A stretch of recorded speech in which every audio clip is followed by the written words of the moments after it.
ये वो कंपटीशन है, वो छोटी सी प्रतियोगिता है जो हम मंडली में हर हफ्ते करते हैं। मैं एक वाक्य देता हूँ और 6 अलग अलग राइटर्स लिखते हैं उसी वाक्य से शुरू करके 6 नन्ही कहानियां। इस बार का वाक्य है, शॉपिंग मॉल के फूड कोर्ट में एक आदमी एक छोटी बच्ची के साथ बैठा था। आइए सुनते हैं कि मेरी मंडली की सदस्य सबाहत आफरीन ने इसी वाक्य से शुरू करके कैसे लिखी है एक नन्ही कहानी, फूड कोर्ट। शॉपिंग मॉल के फूड कोर्ट में एक आदमी एक छोटी बच्ची के साथ बैठा था। सामने ही हॉट डोसा कॉर्नर से मज़ेदार खुशबुएं उठ रही थीं। वो आदमी यानी राहील बार बार घड़ी की तरफ देखता और फिर करीब बैठी अपनी 5 साल की बेटी खुशी को देखकर छोटी सी मुस्कुराहट चेहरे पर ले आता। मम्मा आ गई, खुशी ने राहील की बाहों को छूते हुए कहा। राहील ने देखा रिदा यानी उसकी बीवी अपनी ड्रेसेस खरीद कर आ चुकी थी। रिदा के हाथों में पॉपकॉर्न का पैकेट था जिसे उसने उन दोनों की तरफ बढ़ा दिया। अरे खुशी, चॉकलेट तो खत्म करो बेटा। खुशी की नन्ही हथेलियों में आधी चॉकलेट दबी देखकर राहील ने टोका। पापा, ये मैंने बचा रखी है दादा जान के लिए, उसने कहते हुए मुट्ठी वापस बंद कर ली। लेकिन दादा जान तो चॉकलेट नहीं खाते ना बेटा, उन्हें डॉक्टर ने मना किया है। पापा, आपको कुछ नहीं पता, मैं उनसे रोज अपनी चॉकलेट शेयर करती हूँ, सीक्रेट है, खुशी ने फुसफुसाकर सीक्रेट बताने वाले अंदाज में राहील से कहा। दादा जान से खुशी की खूब बनती थी। लगभग 2 साल से वो राहील के साथ ही रहने लगे थे। यहाँ शहर में उनकी दवाइयाँ, चेकअप सब आसानी से हो जाता था। राहील उनका ध्यान रखता था, एक जिम्मेदार बेटे की तरह। राहील को बचपन के दिन अक्सर याद आते जब पापा सुबह सुबह दही जलेबी लेकर आते और अपने हाथों से रस टपकती जलेबी राहील को खिलाते। लेकिन अब तो कितने दिन बात ही नहीं हो पाती। पापा उम्र के साथ खामोश हो गए थे शायद, या उसे ही वक्त नहीं मिलता। पापा, आप दादा जान को साथ क्यों नहीं लाए? खुशी ने सवाल किया। जैसे मैं अपने पापा के साथ आई हूं ना, आप अपने पापा के साथ क्यों नहीं आए? राहील ने खामोश नजरों से रिदा को देखा। बोला, बेटा, उन्हें कहीं आना जाना पसंद नहीं है ना। एक बार कहा था ना पापा से तो उन्होंने मना कर दिया था। फिर जब मैं दूध पीने से मना करती हूँ तो आप बार बार क्यों कहते हो पापा? बताओ, क्यों करते हो जिद? बार बार? वाकई उसने तो सिर्फ एक बार कहा था पापा से, वो भी सरसरी तौर पे। दोबारा कब कहा कुछ पूछा? कब साथ आने की जिद की? राहील के दिल में जैसे कुछ चुभने लगा। खुशी फिर बोली, आपको कुछ भी नहीं पता, लेकिन मुझे सब पता है। अच्छा दादी अम्मा, जैसे आप मेरे पापा हो, मुझे पता है आपको चीज़ सैंडविच पसंद है और तहरी बहुत पसंद है, लेकिन आपको नहीं पता ना कि दादा जान को क्या क्या पसंद है। खुशी अपनी नन्ही सी हथेली हवा में घुमाते हुए बोली। राहील जैसे वहीं जम गया था। क्या सच में वो पापा को अनदेखा कर रहा है? दवाइयाँ खरीद लाना और बिना नमक मिर्च का खाना खिलवा देना, क्या इतनी ही जिम्मेदारी थी उसकी? नन्ही सी खुशी को सब पता है और राहील को कुछ भी नहीं पता। कैसा बेटा है वो? राहील की आंखें नम होने लगीं। वो उठा और काउंटर की तरफ देखते हुए बोला, खाना पैक करवा लेते हैं, घर चल के पापा के साथ खाएंगे। राहील ने जलेबियां पैक करवाते हुए मुस्कुराकर खुशी और रिदा को देखा। फिर तीनों लिफ्ट से नीचे जाने लगे। गाड़ी में बैठते हुए खुशी बोली, कितना मजा आया, फिर कब आएंगे पापा? नेक्स्ट संडे को, और अब दादा जान के साथ।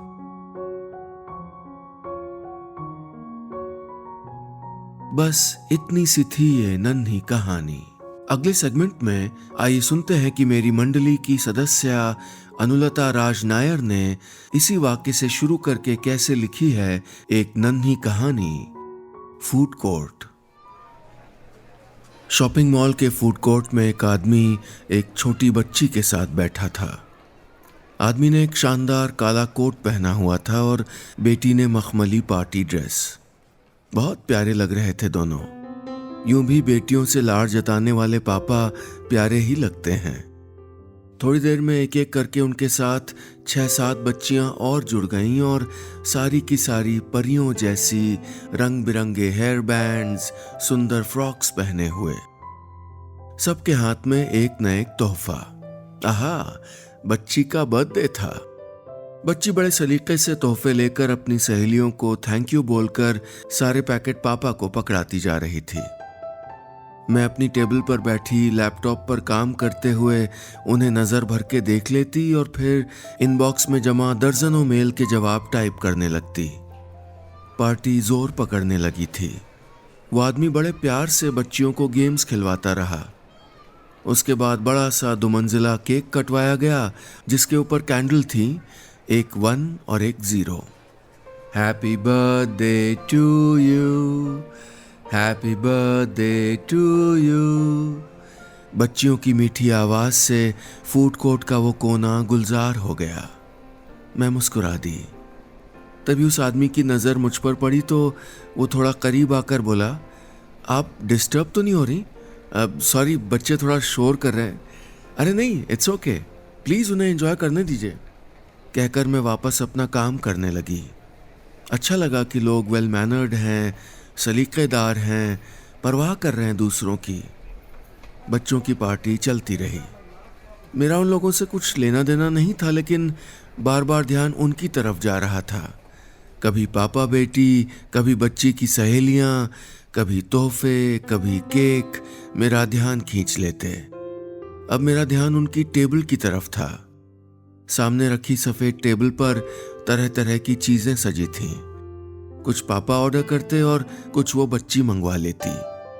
पास्ता, पिज्जा, अलग अलग फ्लेवर के केक पेस्ट्रीज, तरह तरह के सैंडविच, शेक्स और भी न जाने क्या क्या। टेबल पर अब जरा भी जगह बाकी नहीं थी। उसने बच्ची के माथे पर हौले से चूम कर पूछा, एनीथिंग एल्स बेबी? बच्ची ने लाड़ से ना में सर हिला दिया। मुझे हंसी आ गई। आधे पौने घंटे में बच्चियों को वापस लेने उनके माँ बाप आने लगे। उस भले आदमी ने सबको सुंदर चमकीले कागज से रैप किए हुए तोहफे दिए, रिटर्न गिफ्ट्स। पार्टी खत्म हुई। मेरा भी काम खत्म हुआ। मैंने सामने रखी कॉफी का आखिरी घूंट पिया और उठ गई। बगल वाली टेबल के पास पहुंची तो हैरान रह गई। टेबल जस की तस रखी थी। किसी ने 1 टुकड़ा पिज्जा खाया था तो किसी ने 2 चम्मच पास्ता। सैंडविच तो जैसे हाथ तक नहीं लगाए गए। हर ग्लास में शेक आधा अधूरा बाकी था। जी पता नहीं कैसा हो आया। मुझे देखकर वो सज्जन मुस्कुराए तो मैं जरा सा ठहर गई। बच्ची के सर पर हाथ रख दिया। हैप्पी बर्थडे बेटा। Thank you aunty. आप गिफ्ट लाए हो? बच्ची ने आंखें घुमाकर पूछा तो मुझे हंसी आ गई। फिर कुछ सोचकर मैंने अपना मोबाइल निकाला और कॉन्टैक्ट लिस्ट खोलकर सामने बिखरे टिश्यू पेपर में से एक को उठाकर कुछ नंबर लिख दिए। ये लीजिए गिफ्ट, मगर ये आपके पापा के लिए हैं। मैं चल दी। बच्ची अटकते अटकते पढ़ रही थी। वो सारे नंबर उन संस्थाओं के थे जो बड़ी पार्टियों के बाद बर्बाद हुए खाने को गरीब बच्चों तक पहुंचाते हैं। फीडिंग इंडिया, रॉबिनहुड आर्मी, रोटी बैंक। मुझे लगा पीछे से उस आदमी की आवाज आई। शायद थैंक यू कह रहा था।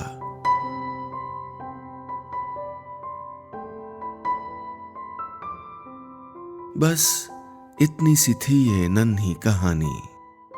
अगले सेगमेंट में आइए सुनते हैं कि मेरी मंडली की सदस्य दीक्षा चौधरी ने इसी वाक्य से शुरू करके कैसे लिखी है एक नन्ही कहानी, फूड कोर्ट। शॉपिंग मॉल के फूड कोर्ट में एक आदमी एक छोटी बच्ची के साथ बैठा था। नाम था विशंभर नाथ। उम्र यही कोई 65 के करीब रही होगी। सामने बैठी उनकी 4 साल की पोती रिया जब अपनी आंखों को गोल गोल घुमाते हुए कुछ कहती तो वो जोर से हंसते। चेहरे की झुर्रियां थोड़ी और गहरी हो जाती। हंसी रुकती तो वो एकटक उसे देखने लगते, जैसे इस चेहरे को मन में कैद करने की कोशिश कर रहे हों। पिछले 6 महीनों से ओल्ड एज होम में उनके अकेलेपन का सहारा यही तो था। उनका पूरा हफ्ता इतवार के इंतजार में बीतता था, और इतवार यानी दादा पोती के मिलने का दिन। रोज कैसे मिलेगी वो?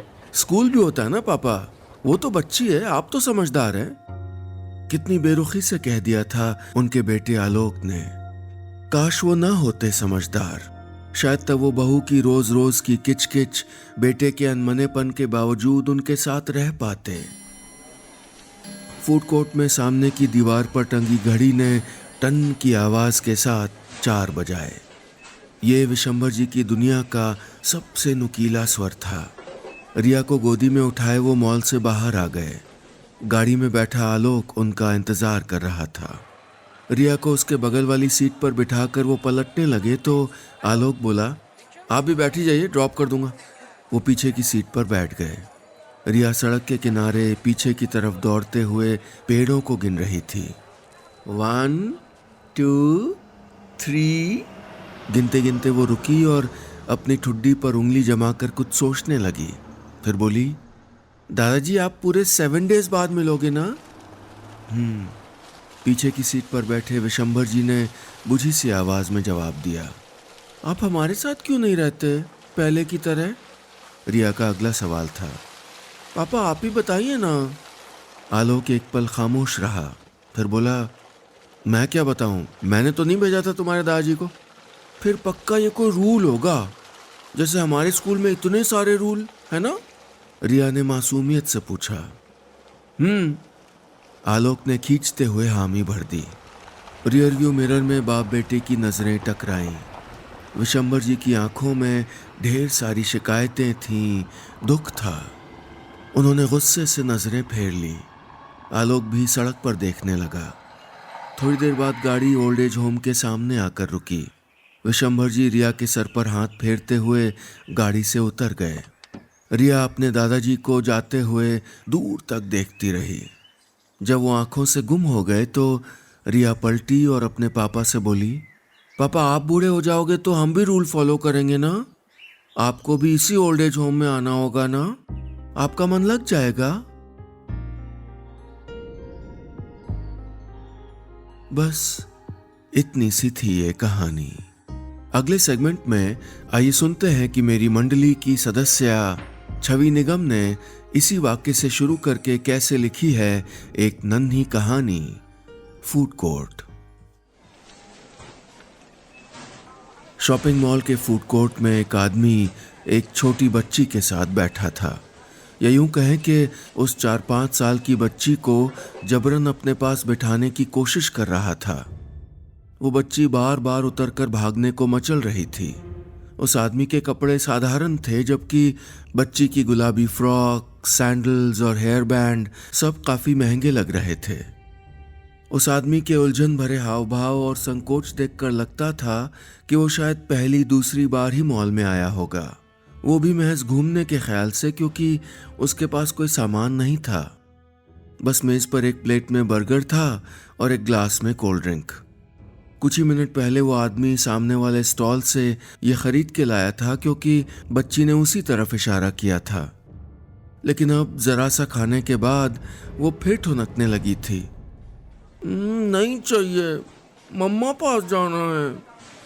उस आदमी ने कहा, खा लो ना बिटिया, मम्मा भाई आ गई हैं।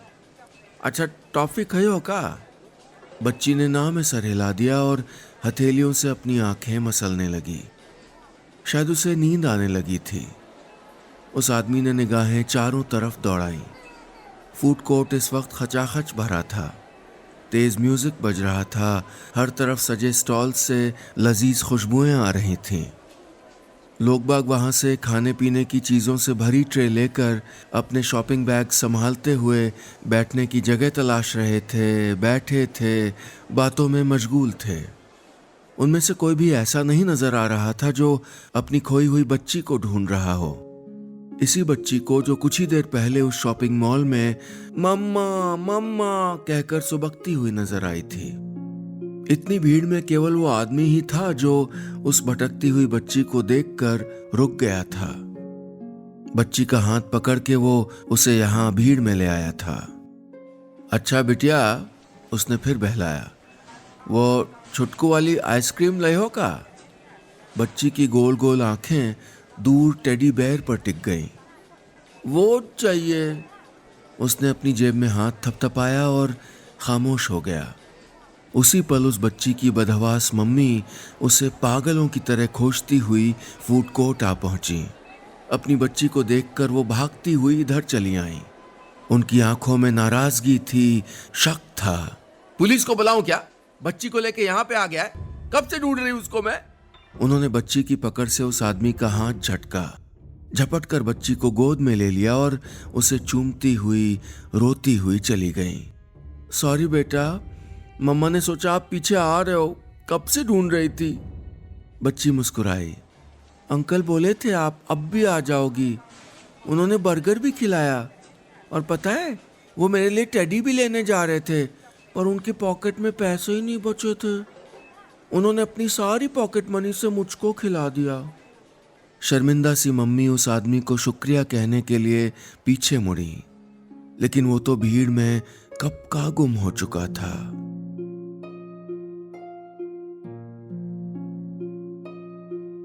बस इतनी सी थी ये कहानी।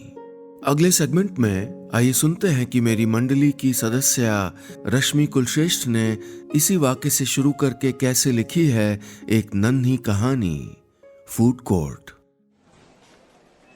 शॉपिंग मॉल के फूड कोर्ट में एक आदमी एक छोटी बच्ची के साथ बैठा था, उसी कोने वाली मेज पर। हर शनिवार की शाम वो यहाँ आता, घंटों बैठता और फिर मेज पर एक चिट चिपका कर चला जाता। इस फूड कोर्ट में काम करते हुए मैं बीते 1.5 साल से उनको देख रही थी। मैम ये क्लीन कर दूं? पूछते हुए मैं एक दूसरी मेज साफ करने लगी। मॉप फेरते हुए बीच बीच में उस बच्ची को भी देख लेती। लंबी छुट्टियों के बाद जब मैंने दोबारा ज्वाइन किया था तो इस आदमी और इस बच्ची को पहली दफा देखा था। गुलाबी कंबल में किसी कली जैसी लिपटी हुई। इस आदमी का भी पसंदीदा रंग गुलाबी होगा शायद, मेरी तरह। आज भी पिंक फ्रॉक पहनाई थी उसे। वो मेज पर पालथी मारकर बैठी हुई पिघली आइसक्रीम में उंगलियां डुबोकर चाट रही थी और इस बार तो पूरी हथेली सान ली। ओहो मिली, ऐसा मत करो बेटा, कहते हुए आदमी ने उसकी कलाई पकड़ी और कुछ तलाशने लगा, शायद टिश्यू पेपर। सर इससे साफ कर दीजिए। मैंने फौरन उसके पास जाकर टिश्यू पेपर देते हुए कहा। थैंक यू, बहुत बदमाश हो गई है ये, कहकर वो उसके हाथ पोंछने लगा। मैं वहीं खड़ी उस बच्ची को देखती रही, उसकी सिकुड़ी नाराज भवों और फूले गालों को। ये जगह आपकी फेवरेट है सर, मैं आपको हर हफ्ते देखती हूँ यहाँ, मैंने उसके हाथ से गंदे टिश्यू लेते हुए कहा। मैं किसी के लिए आता हूँ, उसने भीड़ में नजरें दौड़ाते हुए कहा। एक्चुअली किसी की तलाश में। किसकी? मैंने पूछा। मिली की माँ की, कहकर वो उसकी फ्रॉक में बेल्ट बांधने लगा। मैं जरा हिचक गई, समझ नहीं आया कि क्या कहूँ इससे या क्या पूछूं। ये मेरी बेटी नहीं है। लगभग 1.5 साल पहले इसी टेबल पे बैठा था मैं। मेरा ऑर्डर नंबर डिस्प्ले हुआ तो मैं लेने चला गया और जब लौटा तो ये मिली। कोई छोड़ गया था इसे, कहते हुए उसने बच्ची के सर पर हाथ फेरा। दोस्तों ने पुलिस स्टेशन, ऑर्फनेज जाने के लिए कहा, लेकिन दिल नहीं माना। बस तब से यहाँ आता हूँ हर सैटरडे, इसी उम्मीद में कि इसे ढूंढती हुई शायद वो भी आ जाए। लेकिन आप उसे कैसे पहचानेंगे? पूछते हुए मैंने बच्ची का मुंह साफ किया। उसने कहा, वो मुझे पहचानेगी ना, अपनी बच्ची छोड़ने के पहले उसने देखा होगा मुझे। आना होता तो इसे छोड़कर नहीं जाती सर, कोई मजबूरी रही होगी उसकी, कहते हुए मेरी आवाज थरथराई। एक लड़की मजबूर हो सकती है लेकिन एक माँ नहीं।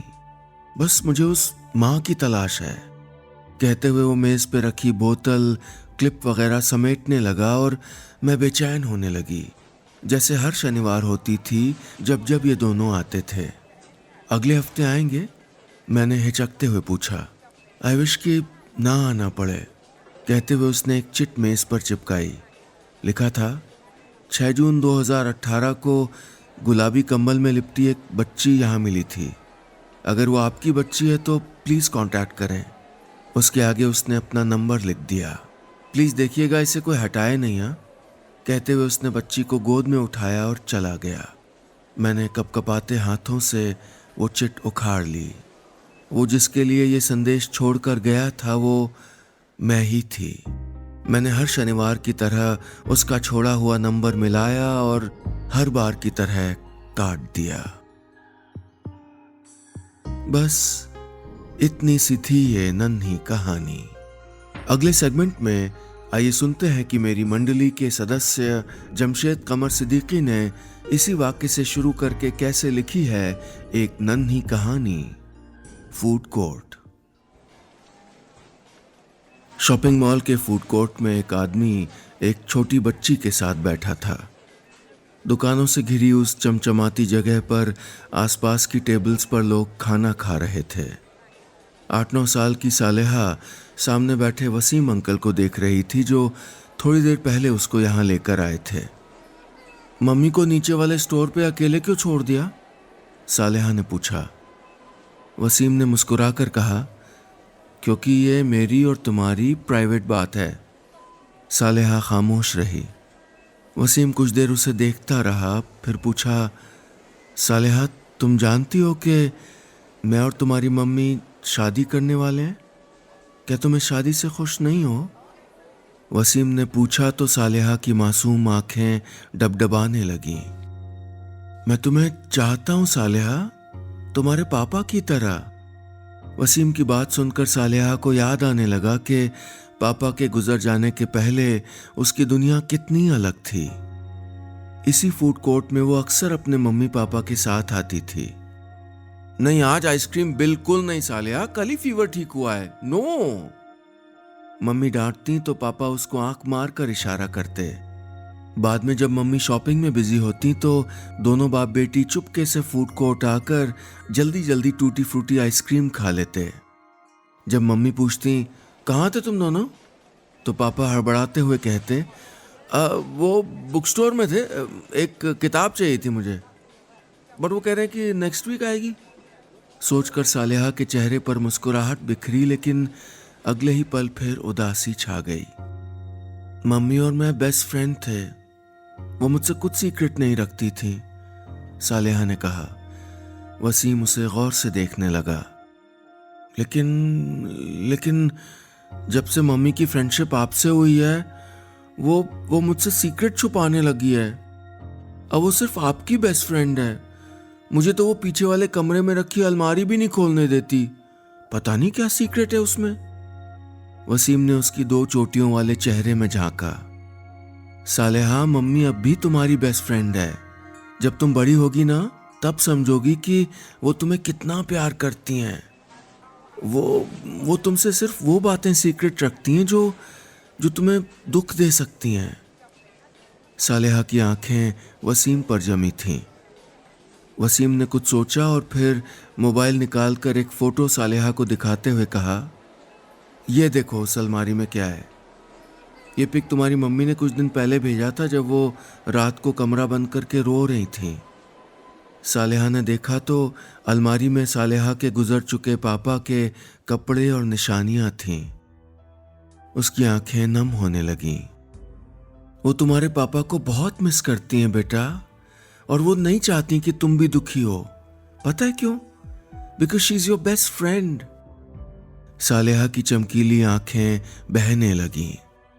आई प्रॉमिस तुम्हें और तुम्हारी मम्मी को बहुत खुशियां दूंगा। That's my pinky promise. Wasim ने छोटी उंगली उसकी तरफ बढ़ाते हुए कहा। तभी सफेद कपड़ों में एक वेटर मेज पर आइसक्रीम रख गया जिसका ऑर्डर वसीम पहले ही दे चुका था। टूटी फ्रूटी आइसक्रीम और वसीम की पिंकी प्रॉमिस के लिए बढ़ी छोटी उंगली देखकर सालेहा के चेहरे का गम जरा जरा छटने लगा। हेलो। तभी वसीम का फोन बजा। सालेहा की मम्मी थी। वसीम बोला, हाँ शॉपिंग हो गई? ठीक है तुम वहीं रहो, हम आते हैं। पर हो कहाँ तुम दोनों? उधर से आवाज आई तो वसीम ने सालेहा की तरफ आइसक्रीम की प्लेट बढ़ाई और मुस्कुरा कर कहा, हम दोनों घर के लिए नए पर्दे देख रहे हैं, पसंद नहीं आ रहे यार। तुम रुको, आते हैं तुम्हारे पास। सालेहा की मासूम आंखों में नमी तैरने लगी थी, लेकिन चेहरा मुस्कुराहट से आहिस्ता आहिस्ता खिल रहा था।